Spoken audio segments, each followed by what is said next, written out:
Bismillahirrahmanirrahim. Assalamualaikum warahmatullahi wabarakatuh. Kita bertemu pada hari ini akan membicarakan tentang bimbingan dan konseling. Hari ini adalah pengantar perkuliahan.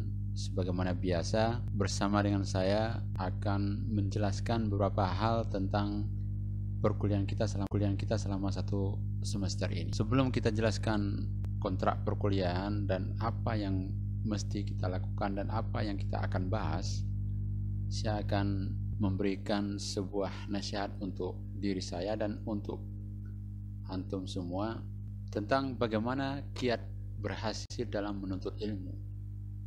Dalam hal ini nasihat yang cukup bagus dari Imam Syafi'i rahimahullah. Beliau mengatakan bahwa ada 6 aspek atau faktor yang bisa mempengaruhi hasil belajar yang diperoleh oleh siswa atau mahasiswa. Atau pertama menurut beliau adalah niat, dalam bahasa psikologinya motivasi.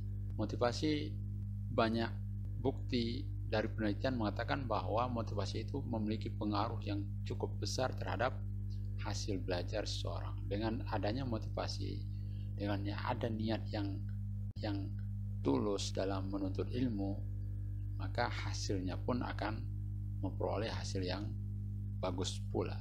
Jadi mulailah kita meluruskan niat kita agar hasil yang kita akan peroleh tidak saja di dunia juga di akhirat nanti. Dengan apa? Dengan niat lillahi ta'ala. Sehingga apa yang kita peroleh itu bermanfaat baik bagi diri kita, bagi keluarga kita, masyarakat, negara, dan bahkan dunia, dan bermanfaat pula dalam kehidupan kita di akhirat nanti. Itu yang pertama menurut Imam Syafi'i. Modal atau ekonomi, artinya finansial. Dalam menuntut ilmu kita butuh namanya uang. Misalnya untuk membeli buku, membeli pulpen dan seterusnya. Jadi butuh biaya untuk memperoleh sebuah ilmu. Sebagaimana Imam Syafi'i, beliau melakukan rihlah, perjalanan dari satu daerah ke daerah lain untuk menuntut ilmu. Itu butuh biaya. Kemudian yang kedua, cerdas. Artinya seseorang memiliki IQ yang mencukupi dalam menuntut ilmu sehingga dia bisa berhasil dalam menuntut ilmu. Yang keempat, dibimbing oleh guru.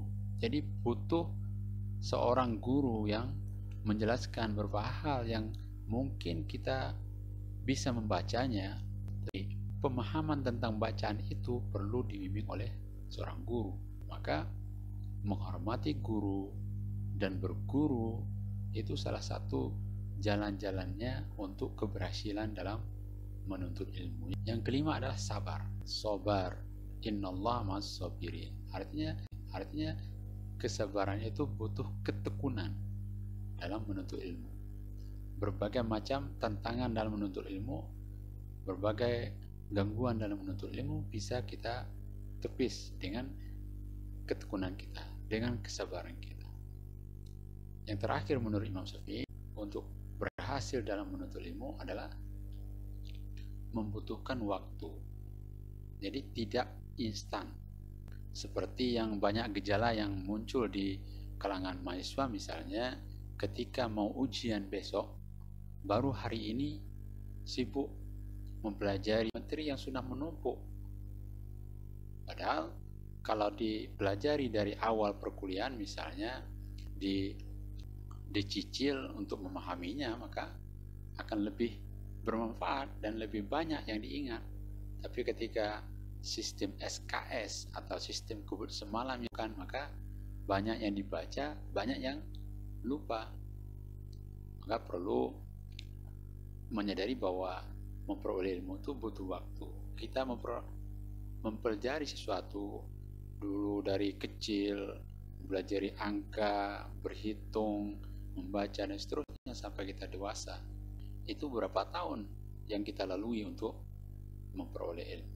Jadi nasihat dari Imam Syafi'i ini sangat bagus untuk kita pahami agar dalam perjalanan menuntut ilmu bisa berhasil. Baik, itu Baik, itu sekilas tentang nasihat agar kita termotivasi untuk mempelajari ilmu itu dengan niat yang ikhlas, sehingga kita juga butuh kesabaran di sana. Kita juga menyadari bahwa butuh biaya, dan kita menyadari pula bahwa menuntut ilmu itu perlu kecerdasan, perlu dibimbing oleh guru, dan butuh waktu yang tidak sebentar untuk memahami sebuah ilmu. Kemudian sebagai perkenalan, ini bisa dilihat di sini riwayat hidup sekilas saya. Nama antum sudah memahaminya, mengetahuinya. Saya lahir di Kerinci, Jambi. Dan riwayat pendidikan saya S1 jurusan BPM, Bimbingan Penyuluhan Masyarakat, Yayan Imam Bonjol Padang. Kemudian saya melanjutkan S2 di jurusan BK Negeri Padang, jurusan Bimbingan Konseling. Kemudian S3 juga di jurusan yang sama, Bimbingan Konseling di Universitas Negeri Malang. Lewat pekerjaan sebelum saya bekerja di Yayan Ponorogo, saya pernah menjadi dosen luar biasa di Yayan Sultan Taha Jambi di kampung saya. Kemudian pernah menjadi praktisi di pembina rehabilitasi narkoba sesuai dengan jurusan saya, bimbingan konseling, membimbing anak-anak narkoba. Untuk kontak person saya, ini email saya, kemudian ini nomor handphone saya, bisa dicatat. Itu sekilas tentang riwayat hidup saya. Kemudian untuk kontrak perkuliahan kita pada semester ini, sebenarnya ada dua rancangan dari kampus. Itu ada dua tahap dalam perkuliahan, yaitu daring dan luring. Jadi setengah semester itu daring dan setengah semesternya luring.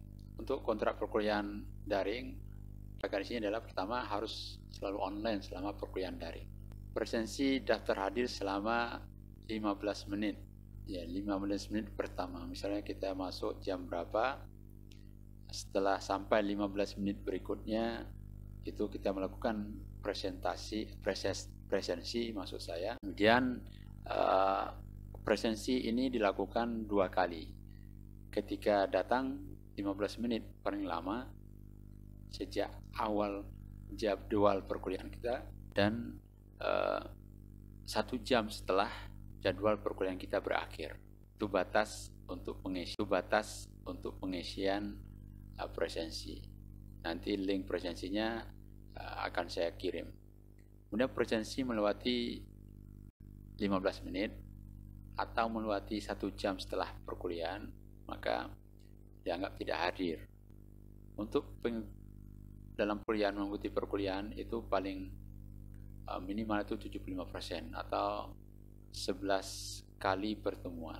Dan kalau kurang dari persyaratan minimal tersebut, maka dipersilakan untuk mengikuti perkuliahan pada tahun-tahun berikutnya. Kemudian tugas akan saya sampaikan di setiap akhir pertemuan, insya Allah. Kemudian kriteria penilaian. Dalam perkuliahan tentu ada nilai yang harus saya sampaikan. Yang pertama tentang kehadiran. Kehadiran itu 10% dari total penilaian. Kemudian keaktifan. Nanti mungkin ada pertanyaan, ada jawaban, ada diskusi dan lain sebagainya. Itu bentuk apresiasi dari keaktifan. Maka itu dikasih 20%. Kemudian tugas itu juga 20%. Yang berikutnya adalah UTS dan UAS. Masing-masing 25%. Itu kriteria penilaian. Kemudian untuk pembahasan kita pada 1 semester ini berkisar dari konsep, ya bisa dilihat di sini konsep untuk kuliah bimbingan dan konseling, bisa dilihat di sini apa yang kita bahas, dan ini gambarannya yang akan kita bahas dalam 1 semester ini. Baik. Kemudian daftar bacaan ini hanya sebagai rujukan alternatif saja. Ini bisa dicari lagi di literatur yang lain untuk dilengkapi. Ini sebagai contoh saja, ada 4 literatur yang bisa dibaca. Kemudian untuk perkuliahan ini, sebagaimana yang saya sampaikan tadi, akan kita selesaikan dalam 1 semester, insya Allah dalam 14 kali pertemuan. Untuk pengantar perkuliahan, saya pikir cukup untuk penjelasannya. Kalau ada pertanyaan bisa disampaikan.